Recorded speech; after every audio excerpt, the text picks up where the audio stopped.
안녕하세요. 왈펫TV 커비동물병원 안정근 원장입니다. 이번 영상은 강아지 기생충 관련 질환에 대해서 알려드리겠습니다.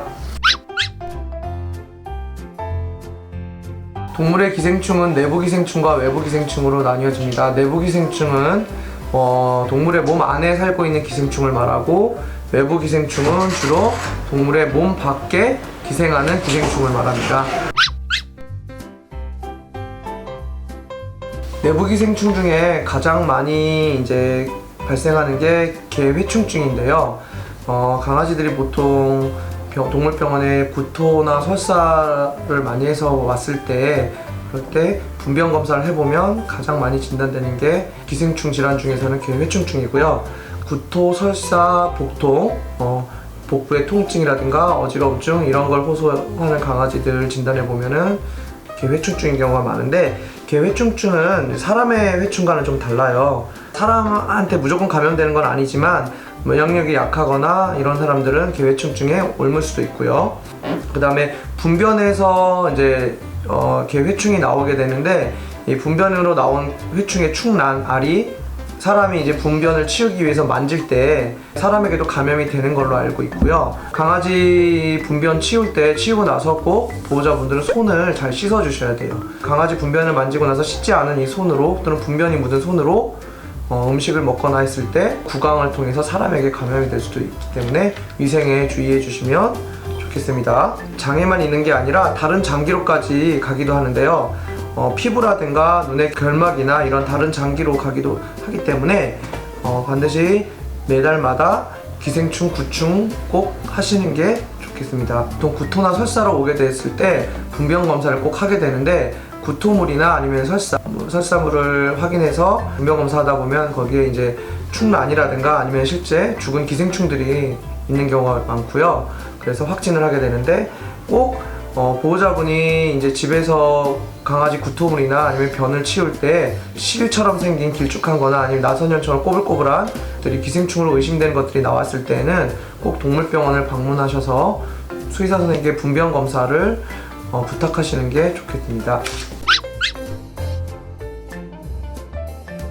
다음은 외부 기생충에 대해서 말씀드릴 건데요. 강아지들이 많이 걸리는 외부 기생충에는 귀 진드기, 옴 진드기, 털 진드기, 벼룩, 소참 진드기, 모낭충 등이 있습니다. 여름이나 가을에 야외 공원이라든가 아니면 야외 활동을 많이 하다 보면 수풀이라든가 이런 데 갈 일이 많은데요. 특히 가을 같은 경우에는 캠핑 많이 하시죠? 캠핑 많이 하거나 한강에 많이 나가게 되면 풀숲이나 이런 데 강아지들이 돌아다니면서 수풀에 묻어있는 찐드기들이 강아지 몸에 달라붙어서 진드기 감염이 많이 이루어지게 되고요. 일단 귀 진드기에 대해서 먼저 설명을 드릴 텐데요. 어떻게 발견하게 되냐면, 머리를 평소보다 많이 흔들게 되고, 그 다음에 귀를 발로 많이 긁게 되고, 귀를 많이 털거나 이런 바닥에 비비는 행동을 통해서 우리가 귀에 진드기가 있구나 라고 의심을 할 수 있게 됩니다. 특히 귀에서 냄새가 많이 나고 검은색이나 갈색 분비물이 귀 바깥으로 많이 나오게 되면은 귀 진드기를 의심하시고 병원에 내원해 주시는 게 좋겠습니다. 귀 진드기는 강아지끼리도 서로 옮아가기도 하고요. 사람에게도 감염이 되기 때문에 특별히 주의하시는 게 좋고요. 귀 진드기를 방치할 경우에는 외이도에서 내이도까지 감염이 되게 되면 내이염까지 생기기 때문에 진드기 감염이 생겼을 때는 빨리 치료받으시는 게 좋고, 집에서 연고나 이런 걸 사셔서 자가 치료하시는 건 좋지가 않습니다. 몇 년 전에 소참 찐드기가 국내에서 유행했는데요. 소참 찐드기는 살인 찐드기라고도 불리고, 사람에게는 SFTS라고 해서 중증 열성 혈소판 감소 증후군이라고 하는 그런 치명적인 질병을 일으키는 질병이고요. 동물도 감염될 경우에 목숨이 위험한데요. 주로 산책 후에 강아지나 사람의 몸에 붙어서 피를 빨리 흡혈을 하게 되고 감염이 되게 되는데, 고열에 시달리게 되고 며칠 후에 사망에 이를 수 있기 때문에 강아지 산책 후에 털이나 몸에 달라붙어 있는 검정색 진드기 벌레를 혹시 발견하게 되시면은 진드기를 손으로 떼서 분리하지 마시고 붙어 있는 그 상태 그대로 동물병원에 방문하시는 게 좋다고 합니다.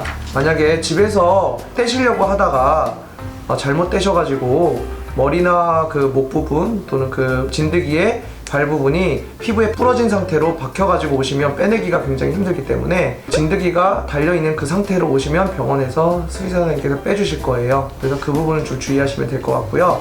그 다음에 가장 많이 걸리는 외부 기생충은 모낭충증이 있고요. 엉덩이나 발끝, 얼굴 부분에서 많이 기생하게 되고 털의 뿌리에 주로 기생하는 모낭충증은 대부분의 강아지들이 갖고 있지만 면역력이 강한 상태에서는 발생하지 않는데 평소보다 면역력이 떨어지게 되면 그 숫자가 증가하면서 심한 가려움증과 함께 털이 빠지게 되는 증상인데요. 빨리 병원에 오셔서 치료를 받으시면은 괜찮아지니까요.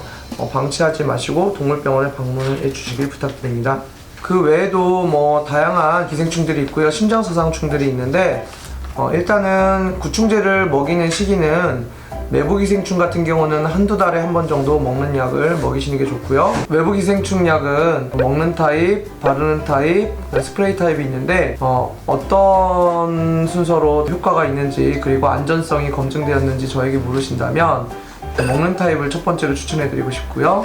두 번째로는 바르는 타입, 세 번째가 스프레이 타입이라고 말할 수 있을 것 같습니다. 스프레이 타입은 스프레이로 분사했을 때 공기 중을 통해서 분말 입자가 강아지의 호흡기로 들어갔을 때 어떤 영향을 미치는지에 대해서는 아직도 더 검증해 봐야 될 부분들이 많기 때문에 가급적 사용을 조금 자제하시면 좋을 것 같습니다.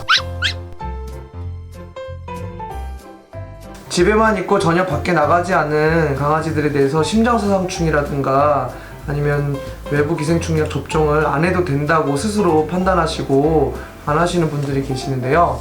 사실은 집에 있어도 집에도 모기가 있고 겨울에도 실내에도 모기가 있고요. 화단 같은 것들이 있고 거기에 기생충들이 많이 있는 경우가 많고 산책을 통해서 외부에서 기생충을 묻혀가지고 실내로 들어오는 경우가 많기 때문에 실내에 주로 있다 하더라도 매달 기생충이랑 심장사상충 접종은 하시는 게 바람직하겠습니다. 이번 영상은 강아지에게 흔히 생길 수 있는 기생충에 대해서 설명드렸고요. 지금까지 왈펫TV 커비동물병원 안정은 원장이었습니다.